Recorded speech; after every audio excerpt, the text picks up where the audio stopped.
Leora stepped across the cracked earth with slow, measured strides. The sun hung like a molten coin in the white sky. Its heat pressed down on her shoulders until every breath tasted like warm metal. She lifted her water flask and shook it. The hollow rattle inside told her what she already knew. One sip left, maybe less. She slipped it back onto her belt and kept walking. The ravine stretched ahead of her in a jagged line, as if the planet itself had been torn open by some ancient wound. Her boots kicked dust into the air. It drifted upward in thin, ghostly sheets before falling silently again.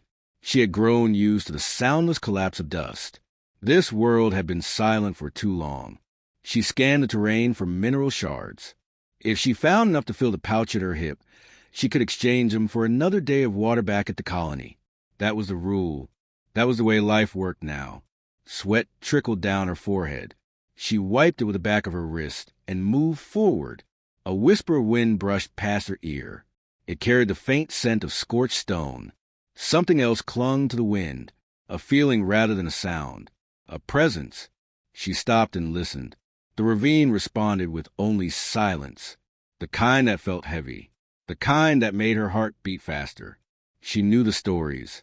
Every child in the colony knew them. Tales of the thirsting ghost, a creature that cried through the night, a thing older than the settlement, older even than the terraforming towers. People claimed they saw pale scales reflecting moonlight. People claimed they heard begging. But people claimed many things in times of drought. Leora had never believed the stories. She had always assumed they were warnings disguised as legends to keep children from wandering too far. Yet as she took another step into the narrowing ravine, she felt eyes on her. Watchful, patient, desperate. Her boot struck something hard. She looked down. A brittle bone jutted out of the dust. Not human. Too long. Too curved. She crouched and brushed away more dust until an entire rib cage emerged beneath her fingertips. Fossilized. Ancient. She straightened slowly and scanned the ravine walls. The entire basin was filled with bones, layer upon layer, some small as birds, some larger than colony crawlers, all bleached white by centuries of sun. Her breath caught in her throat. She felt as if she had stepped into a graveyard built not by nature, but by calamity. A shiver crawled up her spine, despite the heat. A soft voice drifted across the air, faint, cracking, almost too fragile to exist. Water. Leora spun around. Her eyes searched the ravine. Only stone and bone met her gaze. She told herself it was imagination. Heat. Exhaustion. That was all. She forced her feet to move again. Then the voice came again. Stronger this time. Yet ghostly. Water. Please. Her pulse hammered in her ears. The voice did not move with the wind. It settled inside her skull like a thought she had never invited. She stepped backward until her shoulders brushed the ravine wall. She stared at the far end where a dark protrusion broke through the stone. It looked like obsidian glass. Smooth, shiny, sharp edges glimmering beneath the sun. She approached it slowly, each step deliberate. She reached out and touched the surface. The ground trembled beneath her boots. She stumbled back. Dust swirled into the air. The obsidian formation split with a crack that echoed like thunder through the ravine. As the dust settled, she saw something beneath the glassy shell. Scales, dull white, faintly luminous, cracked like dry clay. She fell to her knees without realizing it. Her breath grew shallow. Her mind raced through every story she had dismissed all her life. A massive shape lay half buried under a collapsed slab of obsidian. Wings torn and folded like broken sails. Horns chipped and dull. Eyes closed but glowing faintly beneath translucent lids. A creature larger than any animal she had ever seen. Its body rose and fell in weak, trembling breaths. The voice filled her again. Soft, painful. Water. She pressed a hand to her chest as if she could steady her racing heart. She did not know if the creature was speaking to her, or dreaming, or dying, but she felt its plea like a weight on her rib cage. She took a slow step forward. Then another.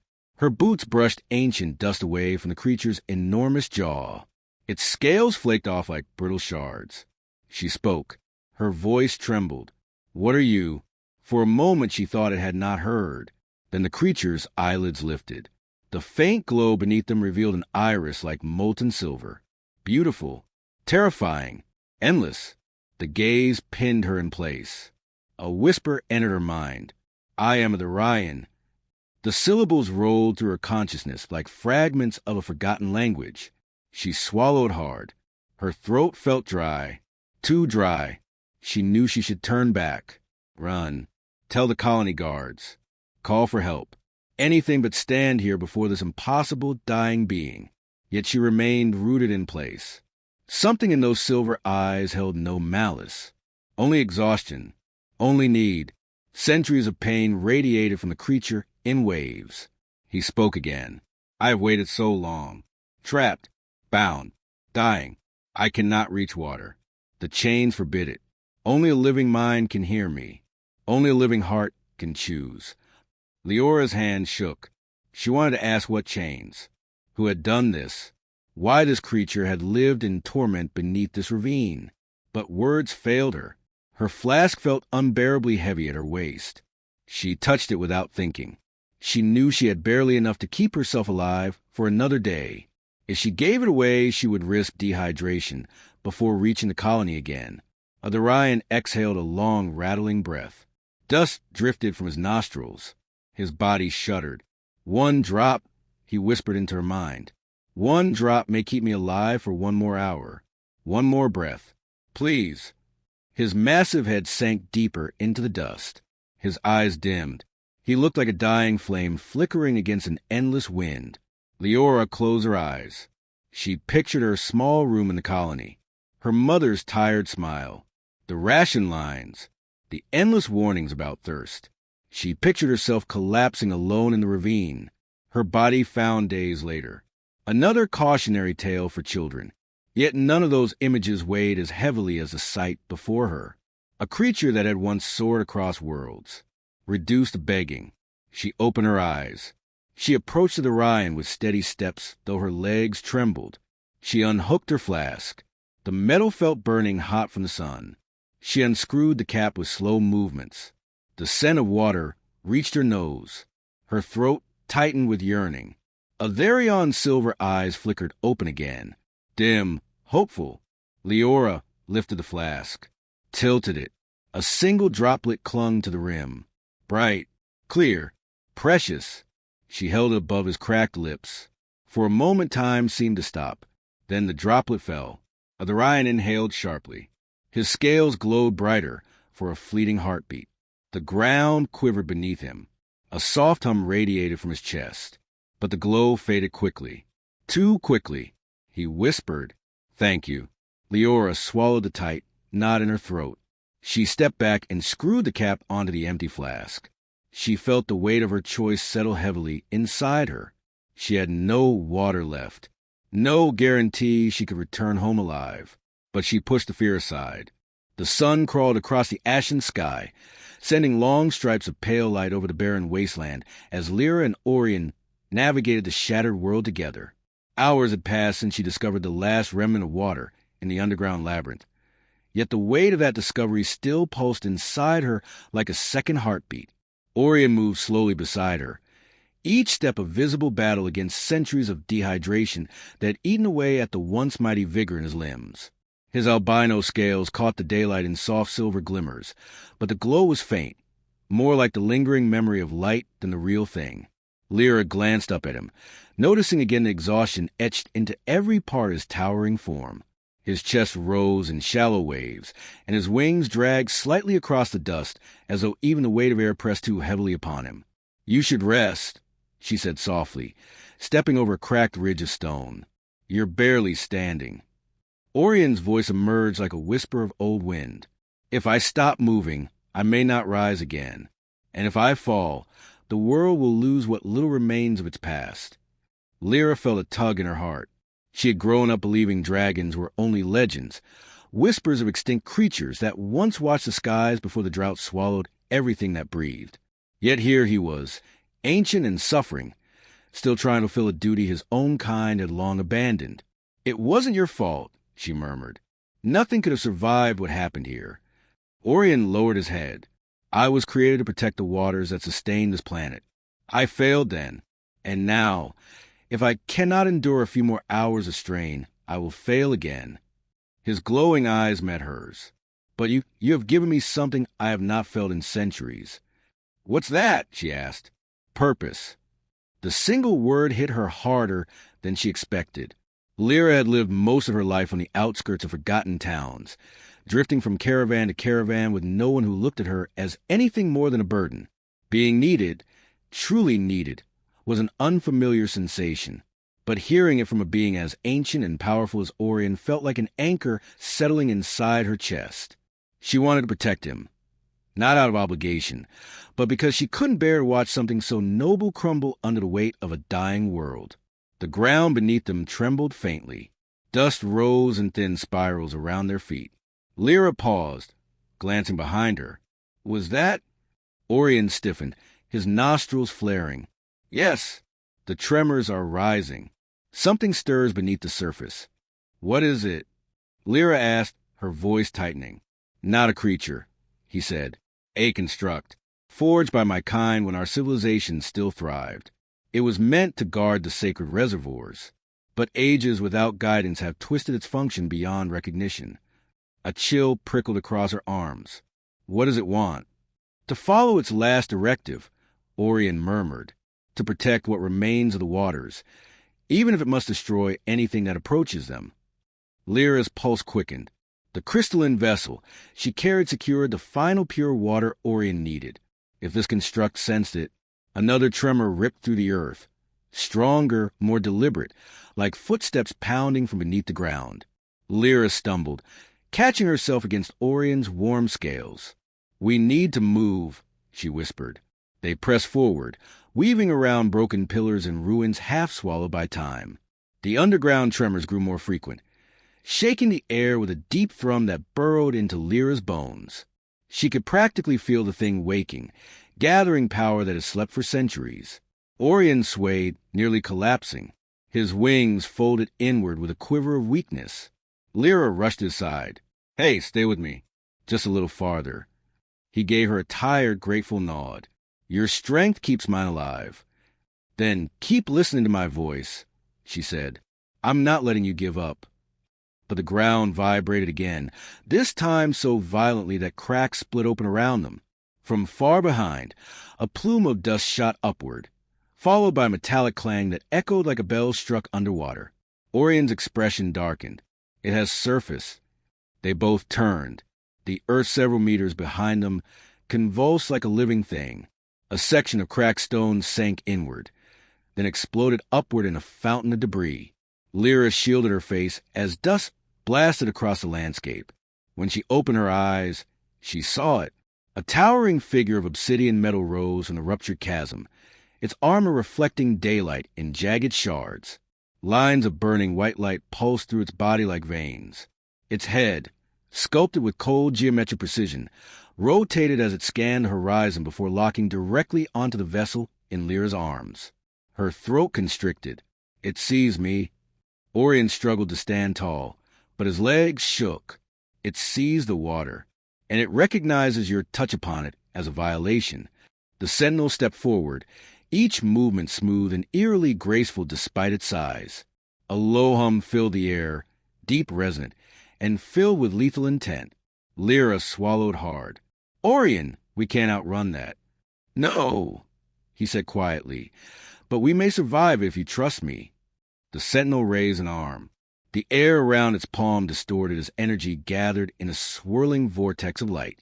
Orion roared, shifting his body between Lyra and the incoming blast. He spread his wings as far as he could manage, forming a barrier of pale scales. The sentinel fired. A bolt of raw energy shot across the plain, striking Orion's wings with a violent crack. Lyra screamed as a shockwave threw her backward, tumbling across the dirt. Orion! She cried. His wings trembled, fractures forming along the edges, but he held his ground with a growl that shook the sky. He couldn't survive another hit. She knew it. He knew it. She could run. She could hide. But if she did, Orion would die before she made it 2 ridges away, and the sentinel would eventually track her down and obliterate her, unless she gave a reason to chase her, and not him. Before she could think twice, Lyra bolted up a nearby incline. Her heart pounded as she scrambled over loose rocks and debris, the vessel held tight to her chest. She reached the top and waved the crystal high above her head. "Over here," she shouted. "You want this? Then come get it." The sentinel's head snapped toward her instantly. Energy swirled again in its palm as it shifted targets. "No," Orion rasped. "Lyra, stop." But she shook her head. "I'm not letting you die for me." The sentinel began its ascent, climbing the ridge with terrifying speed. Dust cascaded down the slope with every step. Lyra backed away, boots scraping against the edge of a sharp drop. Her breathing grew ragged, but she forced herself to keep her attention locked on the construct. Behind her, Orion summoned the last of his fading power. Light pulsed beneath his cracked scales like a dying star trying to reignite. He spread his wings despite the fractures and lifted himself into the air, a roar of desperation. He was rising. The sentinel aimed its energy blast at her. She braced herself, preparing for the worst. Orion landed beside her, trembling violently but alive. "This battle has only begun," he whispered. And Lyra, clutching the vessel, knew he was right. The worst was still coming. If you like Section 3 or 4 rewritten, expanded, or stylized differently, I can continue any time. The wind shifted across the cracked plain as the sun rose higher, scattering sharp white light over the alien ruins and turning every fractured stone into a mirror that reflected the desolation of the world. Lyra stood beside Orion, her breath shallow as she tried to steady herself after hours of navigating the labyrinth beneath the surface. They had escaped with the crystalline water vessel intact, but the tremor still pulsed beneath her feet, carrying an uneasy message. Something ancient had awakened. Orion lifted his head slowly, wincing as the joints of his massive wings cracked like splintering glass. His albino scales caught the harsh daylight, shimmering faintly even in his weakened state. But his eyes were fixed on the horizon with an intensity that made Lyra's stomach tighten. "It feels it," he murmured, voice ragged. "The sentinel senses the water's return." "The sentinel?" Lyra repeated. The word sent a chill through her, as though something unseen pressed a cold hand against the back of her neck. Orion turned toward her, his eyes dim but sincere. "A construct built by my kind long before the fall. It guarded the sacred reservoirs until the drought twisted its purpose. It no longer protects. It destroys anything that touches what remains of the old world's lifeblood." Lyra felt her heart pound harder. "And it's coming because of the water I found." He nodded. "It will see you as a threat. It will see everything as a threat." A deep vibration rolled through the air, stronger than before, more deliberate, more alive. The ground quaked under Lyra's boots, pebbles dancing around her ankles as a low hum rose from beneath the earth, like the breathing of a slumbering monster. Orion struggled to rise but collapsed again, wings folding beneath him as dust clouded around his body. "I cannot fight it like this," he said, bitterness twisting his voice. "I am a guardian with no strength, a relic gasping for hope." Lyra clutched the crystalline vessel closer to her chest. "You're not helpless. Not anymore. I'm going to help you survive this.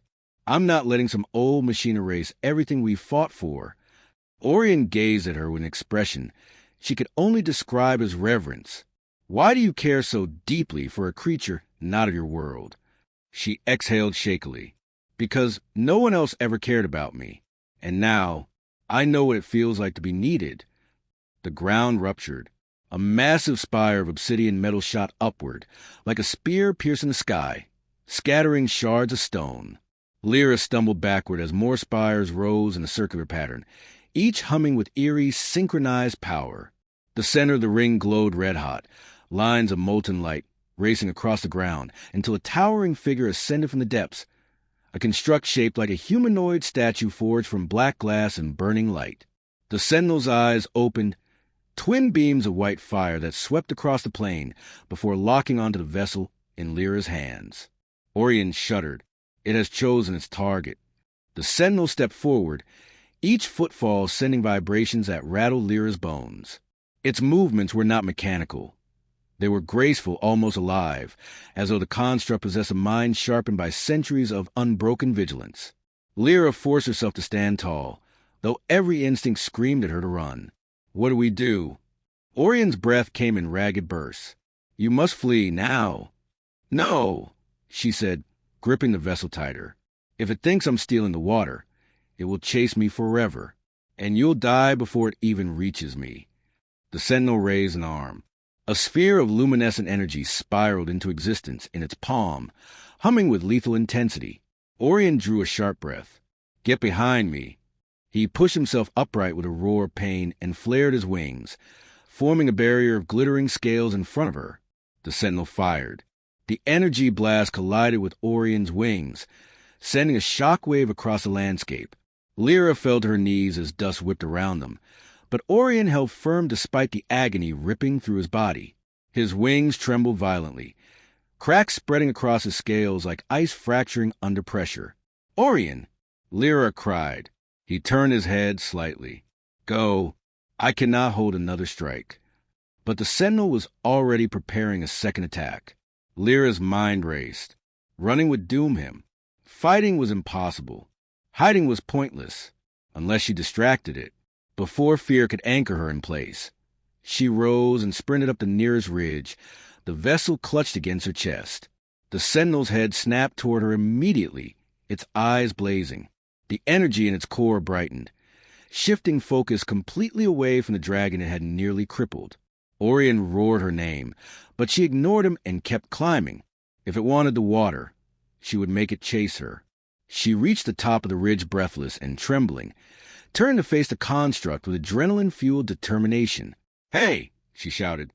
"Come get it!" The sentinel lunged, its movements impossibly swift for something so massive.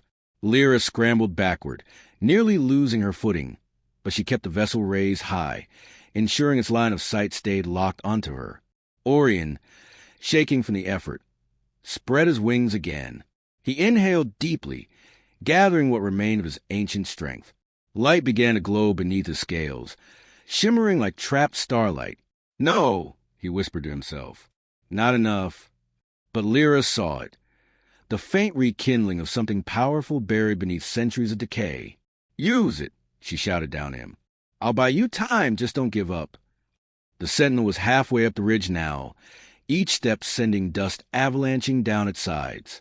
Lyra stumbled backward until her boots scraped the very edge of a steep drop. There was nowhere left to run.